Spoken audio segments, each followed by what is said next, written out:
MS access কোন ধরনের software? উত্তরটি হচ্ছে ডাটাবেজ ম্যানেজমেন্ট। অনেকে কিন্তু এই প্রশ্নটি পারো না, এটা কিন্তু 100% ইম্পর্টেন্ট, পরীক্ষায় আসার মতো যে কোনো বোর্ডে এটা আসতে পারে। প্রিয় এইচএসসি 2025 পরীক্ষার্থী, তোমাদের পরবর্তী পরীক্ষাটি হচ্ছে তথ্য ও যোগাযোগ প্রযুক্তি।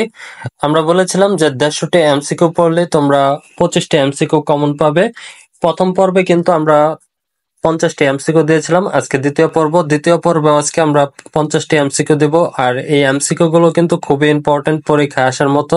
তো সবাইকে বলবো আজকের এই ভিডিওটি প্রথম থেকে শেষ পর্যন্ত দেখো। এর পরবর্তীতে কিন্তু আমরা 3 নম্বর পর্বটিও দেব। তাহলে কথা না বাড়িয়ে চলো আজকের ভিডিওটি শুরু করি। প্রথম 1 নম্বর প্রশ্নটা হচ্ছে তথ্য ও যোগাযোগ প্রযুক্তি কোন যুগের প্রভাব? উত্তরটি হচ্ছে তথ্য যুগ। 2 নম্বর প্রশ্নটি হচ্ছে বাংলাদেশের প্রথম ডিজিটাল সিটি কোনটি? উত্তরটি হচ্ছে জয়পুরহাট। 3 নম্বর প্রশ্নটি হচ্ছে ডিজিটাল বাংলাদেশ রূপকার কে? উত্তরটি হচ্ছে সজীব ওয়াজেদ জয়। এই প্রশ্নটি বেশ একটি ইম্পর্টেন্ট নয়, আসবে না পরীক্ষায়। 4 নম্বর প্রশ্নটি হচ্ছে র্যাম কোন ধরনের মেমোরি? উত্তরটি হচ্ছে অস্থায়ী। 5 নম্বর প্রশ্নটি হচ্ছে এএলইউ এর পূর্ণরূপ কি? উত্তরটি হচ্ছে অ্যারিথমেটিক লজিক ইউনিট। 6 নম্বর প্রশ্নটি হচ্ছে ইনপুট ডিভাইস কোনটি? উত্তরটি হচ্ছে মাউস। 7 নম্বর প্রশ্নটি হচ্ছে এলএএন এর পূর্ণরূপ কি? উত্তরটি হচ্ছে লোকাল এরিয়া নেটওয়ার্ক। 8 নম্বর প্রশ্নটি হচ্ছে মডেম ব্যবহৃত হয় কেন? উত্তরটি হচ্ছে ডিজিটাল অ্যানালগ রূপান্তরে। 9 নম্বর প্রশ্নটি হচ্ছে অপটিক্যাল ফাইবার কি ধরনের মিডিয়া? উত্তরটি হচ্ছে গাইডেড। 10 নম্বর প্রশ্নটি হচ্ছে পাইথন কি ধরনের ভাষা? উত্তরটি হচ্ছে উচ্চ স্তরের। 11 নম্বর প্রশ্নটি হচ্ছে ইফ ইলস কোন ধরনের নিয়ন্ত্রণ গঠন? উত্তরটি হচ্ছে সত্যযুক্ত। 12 নম্বর প্রশ্নটি কিন্তু খুবই ইম্পর্টেন্ট, পরীক্ষায় আসার মতো 100% কমন পাবেন আপনারা। ফ্লোচার্ট এর সিদ্ধান্তের জন্য কোন প্রতীক ব্যবহৃত হয়? উত্তরটি হচ্ছে হীরক। 13 নম্বর প্রশ্নটি হচ্ছে এমএস অ্যাক্সেস কোন ধরনের সফটওয়্যার? উত্তরটি হচ্ছে ডাটাবেজ ম্যানেজমেন্ট। 14 নম্বর প্রশ্নটি হচ্ছে ডাটাবেজের টেবিলের একটি সারি কি বোঝায়? উত্তরটি হচ্ছে রেকর্ড। 15 নম্বর প্রশ্নটি হচ্ছে এসকিউএল এর পূর্ণরূপ কি? উত্তরটি হচ্ছে স্ট্রাকচার কিউরি ল্যাঙ্গুয়েজ। 16 নম্বর প্রশ্নটি খুবই ইম্পর্টেন্ট, এইচটিএমএল কোন ধরনের ভাষা? উত্তরটি হচ্ছে মার্কআপ। 17 নম্বর প্রশ্নটি হচ্ছে ওয়েবসাইট তৈরিতে ব্যবহৃত হয়, খুবই ইম্পর্টেন্ট, একদম আসার মতো একটি প্রশ্ন। উত্তরটি হচ্ছে এইচটিএমএল। 18 নম্বর প্রশ্নটি হচ্ছে ওয়েবসাইট হোম পেজ বোঝায়? উত্তরটি হচ্ছে প্রথম পৃষ্ঠা। 19 নম্বর প্রশ্নটি হচ্ছে ভাইরাস কি? উত্তরটি হচ্ছে ম্যালওয়্যার। 20 নম্বর প্রশ্নটি হচ্ছে ফিশিং কি ধরনের হুমকি? উত্তরটি হচ্ছে সামাজিক প্রকৌশল। 21 নম্বর প্রশ্নটি হচ্ছে তথ্য প্রযুক্তি শিক্ষা অন্তর্ভুক্ত করা হয়? উত্তরটি হচ্ছে নবম শ্রেণী থেকে।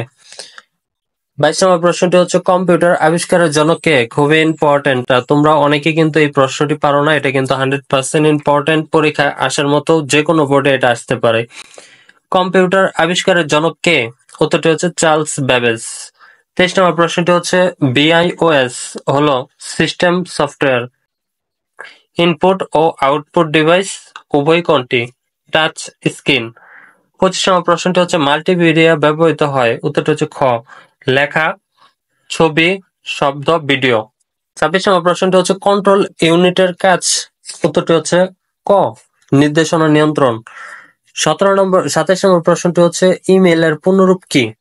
এটাও কিন্তু খুবই ইম্পর্টেন্ট, অনেক পরীক্ষায় কিন্তু এই প্রশ্নটা এসেছে, ইমেইলের পূর্ণরূপ কি? আমরা কিন্তু অনেকেই এটা জানি না, খুবই গুরুত্বপূর্ণ একটি প্রশ্ন। এই প্রশ্নটিও কিন্তু পরীক্ষায় আসার মতো 100% কমন উপযোগী।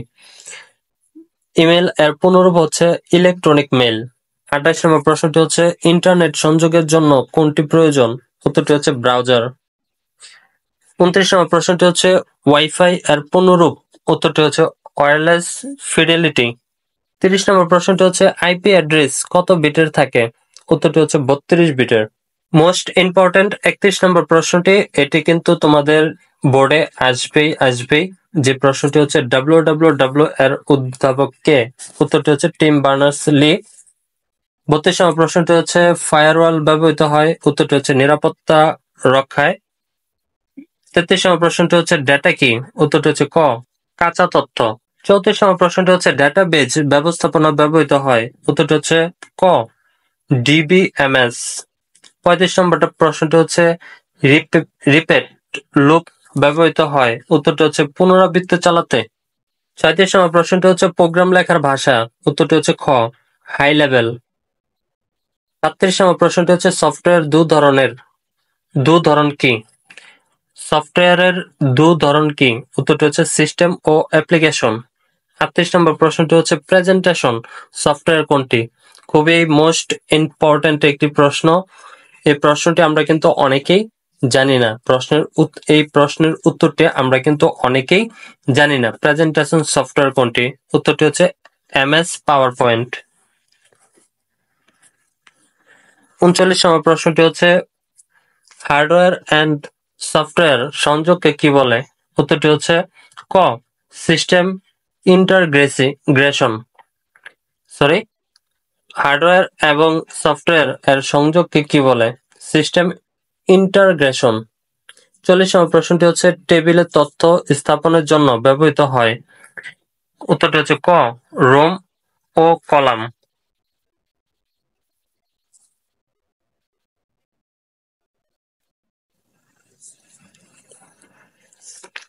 41 নম্বর প্রশ্নটি হচ্ছে সফটওয়্যার বাগ ঠিক করার প্রক্রিয়া হচ্ছে ডিবাগিং। ক নাম্বার। 42 নম্বর প্রশ্নটি হচ্ছে ফন্ট পরিবর্তন করা যায়। উত্তরটি হচ্ছে ক ফরম্যাট মেনুতে। 43 নম্বর প্রশ্নটি হচ্ছে অপারেটিং সিস্টেম কি? খুবই ইম্পর্টেন্ট একটি প্রশ্ন। উত্তরটি হচ্ছে ক সিস্টেম সফটওয়্যার। 44 নম্বর প্রশ্নটি হচ্ছে কিউআর কোড ব্যবহৃত হয়। উত্তরটি হচ্ছে ক তথ্য স্ক্যান করতে।